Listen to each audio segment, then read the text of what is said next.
உற்றார் ஒருவர் நண்பர் எல்லாம் சொல்லுங்க. நீ ஏதாவது திமுக கட்சிக்காரன் நடத்துற மருத்துவமனையில போய் ஆபரேஷன் பண்ணி இருந்தா போய் ஸ்கேன் பண்ணி பாத்துக்கங்க, உள்ள உறுப்பு இருக்குதா இல்லையான்னு பாத்துக்கங்க. நான் விளையாட்டா சொல்ல, குமராபாளையத்தில் இதே மாதிரி ஒரு பெண்மணிக்கு பணத்தாசு காட்டி கிட்னி எடுக்க கூடி அழைச்சிக்கிட்டு போய் பிறகு கல்லீரல் எடுத்துட்டாங்க.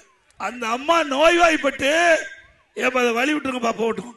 நல்லா சிந்திச்சு பாருங்க. அந்த பெண்மணி போய் வறுமையின் காரணமா கிட்னி கொடுக்குறாங்க. ஆனா கிட்னிக்கு பதிலாக கல்லீரல் எடுத்துட்டாங்க.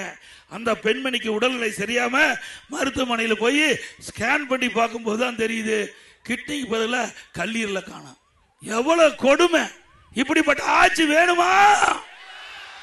விளையாட்டா நினைக்காதீங்க. இந்த ஆட்சி கொடுமையான ஆட்சி. இன்றைக்கு மக்களை பாதுகாப்பதற்கு பதிலாக மக்களை வஞ்சிக்கின்ற அரசு. இன்றைக்கு வறுமை என்ற ஒரு கொடுமையை பயன்படுத்தி இன்றைக்கு மக்களுடைய உறுப்புகளை திருடுகின்ற அரசாங்கம் தேவையா? நல்லாட்சினா எடப்பாடியார் தான். வாக்களிப்பீர் இரட்டை இலைக்கே.